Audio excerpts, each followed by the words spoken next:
So hello guys, ये है part 15 जहां पे हम न्यूक्लियस को इन डिटेल पढ़ने वाले हैं। तो चलिए स्टार्ट करते हैं।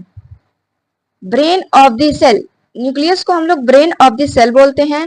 Regulates all the cellular activities. इसका मतलब ये है कि जितना भी सेल हमारा वर्क कर रहा है वो किसकी मदद से कर रहा है, वो न्यूक्लियस की मदद से कर रहा है, क्योंकि न्यूक्लियस इन सभी को रेगुलेट करते हैं।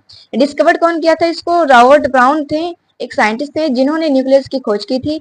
फ्लेमिंग एक ऐसे साइंटिस्ट थे जो कि क्रोमैटिन, जो कि न्यूक्लियस के अंदर पाया जाता है, इसको बोलते हैं हम लोग genetic material.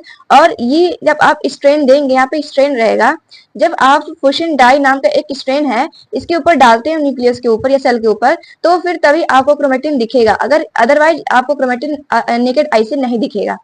Number of nucleus per cell is can be different, यानी कि अगर एक न्यूक्लियस है तो यूनिन्यूक्लिएट, अगर दो है तो बाइन्यूक्लिएट, और अगर दो से ज्यादा है तो हम लोग उसको बोल सकते हैं मल्टी न्यूक्लिएट, और अगर नहीं है तो उसको बोल सकते हैं नॉन न्यूक्लिएटेड या ई न्यूक्लिएटेड।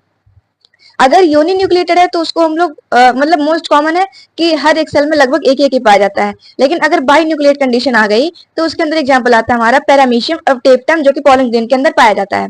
फिर आता है मल्टी न्यूक्लिएट, जिसके अंदर एक एग्जांपल आता है हमारा राइजोपस माइसिलियम नाम, क्योंकि माइसिलियम इसके लिए बोलते हैं क्योंकि ये जो है बहुत सारे ब्रांच में डिवाइड हुआ रहता है।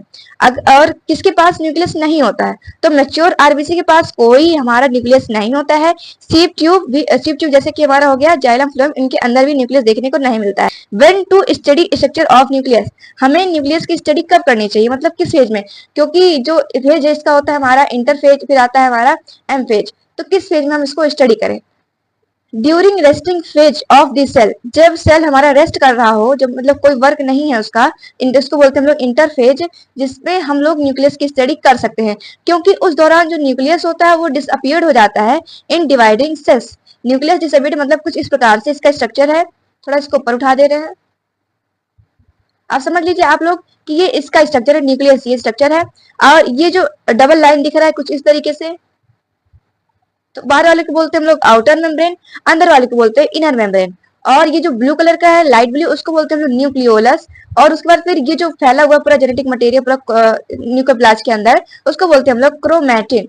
और ये जो छोटे छोटे पोर दिख रहे हैं आपको इन दोनों के बीच में से गैप, इसको बोलते हैं हम लोग न्यूक्लियर पोर, जहाँ पे जो हमारा आउटर मेम्ब्रेन है और इनर मेम्ब्रेन आपस में फ्यूज कर जाते हैं तो फॉर्म कर लेते हैं न्यूक्लियर पोर। पेरीसेंट्रियोलर स्पेस इसको बोलते हैं जब आउटर मेम्ब्रेन और इनर मेम्ब्रेन के बीच का जो स्पेस होता है इसको बोलते हैं पेरीसेंट्रियोलर स्पेस। और हम लोग अगर देखें तो जो न्यूक्लियोप्लाज्म होता है, जैसे हमारा साइटोप्लाज्म होता है, वैसे ही न्यूक्लियस के अंदर खुद का न्यूक्लियोप्लाज्म होता है जो कि सेमी फ्लूइड होता है, मतलब कि बहुत ज्यादा वाटरी नहीं होता है, मतलब सेमी फ्लूइड होता है, वाटरी भी नहीं होता है और बहुत ज्यादा गाढ़ा भी नहीं होता है। तो कुछ इस तरीके से हमारा स्ट्रक्चर होता है न्यूक्लियस का, और हम इसको जो है वो इंटरफेज के अंदर ही स्टडी कर सकते हैं, और वरना हमको दिखेगा नहीं साफ साफ कि न्यूक्लियस के अंदर स्टडी कैसे कर सकते हैं आप, इसीलिए। अब आगे बढ़ते हैं, न्यूक्लियर मेम्ब्रेन और एनवेलप को देखते हैं। न्यूक्लियर मेम्ब्रेन बोलो या एनवेलप बोलो, बात एक ही, क्योंकि इसके अंदर आउटर मेम्ब्रेन आता है और इनर मेम्ब्रेन आता है।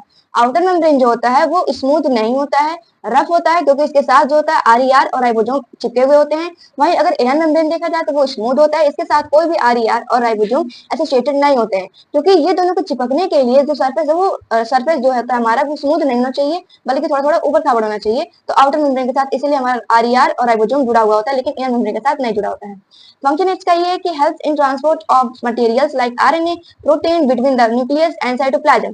जैसे कि ये मान लीजिए ये हमारा हो गया न्यूक्लियर मेम्ब्रेन, ये अदर वाला, ऐसे करके पूरा से बना दीजिए आप लोग।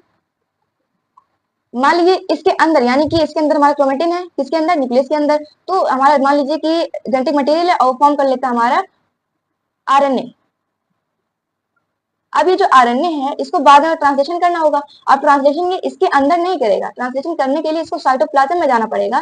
तो साइटोप्लाज्म में जाने के लिए जो रास्ता प्रोवाइड कर रहा है वो कौन कर रहा है? प्रोवाइड कर रहा है हमारा ये न्यूक्लियर पोर, जो कि हमारा ये फ्यूज करके बना रहे हैं। आउटर मेम्ब्रेन और इनर मेम्ब्रेन जब फ्यूज कर जाते हैं आपस में, बढ़ते नहीं आगे की ओर, तो फिर ये जगह बन जाती है, उसको बोलने लगते हैं हम लोग न्यूक्लियर पोर, जहां से हमारा आरएनए जाता है और फिर ट्रांसलेशन करता है, फिर प्रोटीन बनाता है। फिर वही प्रोटीन मान लो अंदर वाले को जरूरत, यानी न्यूक्लियस को जरूरत है, तो फिर अंदर भी चला सकता है। तो ये जो ट्रांसपोर्ट हो रहा है ना इधर से उधर, तो ये ट्रांसपोर्ट कौन करवा रहा है? ये करवा रहा है हमारा nuclear pore with the help of the outer membrane and inner membrane जब फ्यूज कर जाते हैं। तो अब देखते हैं पेरी न्यूक्लियर स्पेस।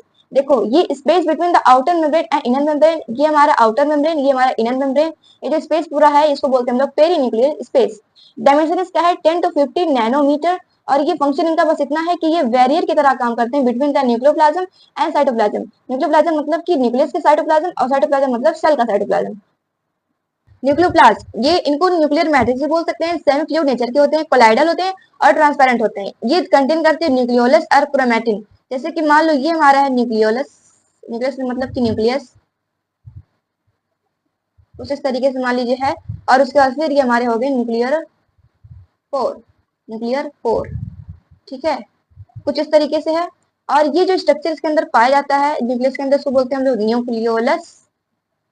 और जो ऐसा कुछ पड़ा होता है जेनेटिक मटेरियल जिसको बोलते हैं हम लोग, उसको बोलते हैं क्रोमैटिन, वो भी इसके अंदर पाया जाता है। तो बस ये दो चीज कंटेन करता है, कौन कौन सा, न्यूक्लियोलस और क्रोमैटिन। अब न्यूक्लियोलस इन डिटेल पढ़ते हैं। स्पेरिकल बाउंड मेम्ब्रेन होते हैं, और मतलब कुछ इस तरीके से गोला गोला स्ट्रक्चर होता है इसका। तो स्पेरिकल होता है मतलब कुछ ऐसे गोला टाइप का स्ट्रक्चर होता है जो कि खोखला नहीं होता है, वो भरा होता है पूरा। कंटिन्यूअस विथ न्यूक्लियोप्लाज्म, न्यूक्लियोप्लाज्म के साथ कंटिन्यूस, जैसे कि आप ऐसे कह सकते हैं कि पूरा न्यूक्लियोप्लाज्म है, इसके अराउंड अराउंड कोई भी ऐसा लेयर नहीं प्रेजेंट है, इसलिए बोला गया कंटिन्यूस मतलब वो डायरेक्ट कांटेक्ट में है किसके साथ, न्यूक्लियोप्लाज्म के साथ। अगर इसके अराउंड अराउंड कोई लेयर होता तब इसको नहीं बोला जाता कि कंटिन्यूस कर रहा है विथ न्यूक्लियोप्लाज्म, लेकिन इसके अराउंड कोई लेयर ही नहीं है, यानी कि डायरेक्ट विदाउट मेम्ब्रेन है, इसलिए इसको बोला गया है continuous with nucleoplasm.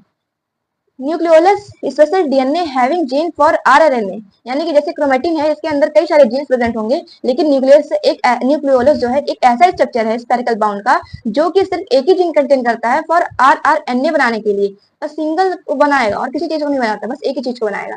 Nucleolus is the active site for rRNA formation. देखो जो आरएनए था वो हमारा प्रोटीन बनाता है, लेकिन जो हमारा न्यूक्लियोलस है ये हमारा आरएनए बनाता है, इसीलिए न्यूक्लियोलस को हम लोग बोलते हैं राइबोसोम फैक्ट्री। वहीं अगर राइबोसोम को बोलते हैं तो उसको बोलते हैं हम लोग प्रोटीन फैक्ट्री। तो यहाँ पे फैक्ट्री फैक्ट्री में डिफरेंशिएट कर लेंगे आप लोग। नंबर ऑफ न्यूक्लियोलाई पर न्यूक्लियस डिफरेंट हो सकते हैं, ज्यादा होंगे उनके अंदर जिनके अंदर हमारा जो प्रोटीन सिंथेसिस है वो एक्टिव है बहुत ज्यादा, और उस सेल को बहुत ज्यादा जरूरत है इसकी, तो हमारा जो न्यूक्लियाई है वो ज्यादा प्रेजेंट होंगे। लेकिन अगर कम नंबर में होगा तो इसका मतलब ये है कि वो not actively involve in protein synthesis, मतलब जो सेल है वो प्रोटीन बनाना नहीं चाहता, वह भी बहुत कम बना रहा है, इसीलिए उसको आरएनए की जरूरत नहीं है। तो जब जरूरत नहीं है तो न्यूक्लियाई होगा भी नहीं, न्यूक्लियाई कम होगा, और जिसको जरूरत है उसके अंदर ज्यादा होगा, इसलिए इसको बोलते हैं हम लोग राइबोसोम फैक्ट्री। तो यहाँ पे हमारा जो है न्यूक्लियस खत्म होता है। अगले वीडियो में हम लोग क्रोमैटिन इन डिटेल में पढ़ेंगे। सो अब मिलते हैं अगले वीडियो में, तब तक के लिए धन्यवाद।